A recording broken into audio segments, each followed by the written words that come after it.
ইসলামের দ্বিতীয় খলিফা হযরত ওমর রাদিয়াল্লাহু তাআলা আনহুর এমন কিছু কথা যা আপনার জীবনকে পরিবর্তন করে দেবে ইনশাআল্লাহ।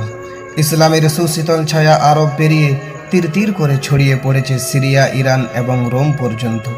আরবের অর্থনৈতিক অবস্থা সচ্ছল হলেও আমিরুল মুমিনিন হযরত ওমর রাদিয়াল্লাহু তাআলা আনহুর জীবনযাপন করতেন খুবই অসাধারণভাবে। একদিন হযরত আয়েশা রাদিয়াল্লাহু তাআলা আনহা এবং হযরত হাফসা রাদিয়াল্লাহু তাআলা আনহা খলিফা উমর রাদিয়াল্লাহু তাআলা আনহু এর কাছে গিয়ে বললেন, হে আমিরুল মুমিনিন, আল্লাহ আপনাকে উচ্চ সম্মান এবং মর্যাদা দান করেছেন। বিভিন্ন রাজ্যের মানুষ আপনার কাছে আসছেন, আর তাই এখন আপনার উৎকৃষ্ট পোশাক এবং উত্তম খাদ্য গ্রহণ করা উচিত। আমিরুল মুমিনিন তাদের কথা শুনে ব্যথিত হলেন। ব্যথাভরা কণ্ঠে বললেন, আফসোস, আপনারা উভয়ে রাসূলুল্লাহ সাল্লাল্লাহু আলাইহি ওয়াসাল্লামের সহধর্মিণী হয়েও আমাকে পার্থিব জীবনের ভোগবিলাসে উৎসাহ দিচ্ছেন। আমার মনে হয় এখন আপনারা রাসূলুল্লাহ সাল্লাল্লাহু আলাইহি ওয়াসাল্লামের অভাব অনটনের কথা ভুলে গেছেন।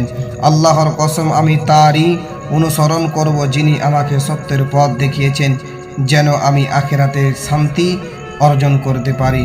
অতঃপর তিনি আয়েশা রাদিয়াল্লাহু তাআলা আনহাকে বললেন, আপনি কি রাসূলুল্লাহ সাল্লাল্লাহু আলাইহি ওয়াসাল্লামের সেই দিনের কথা বেমালুম ভুলে গেলেন যখন তার ঘরে শুধুমাত্র একখানা কাপড় ছিল, যা তিনি দিনে বিছিয়ে রাখতেন আর রাতে গায়ে দিতেন?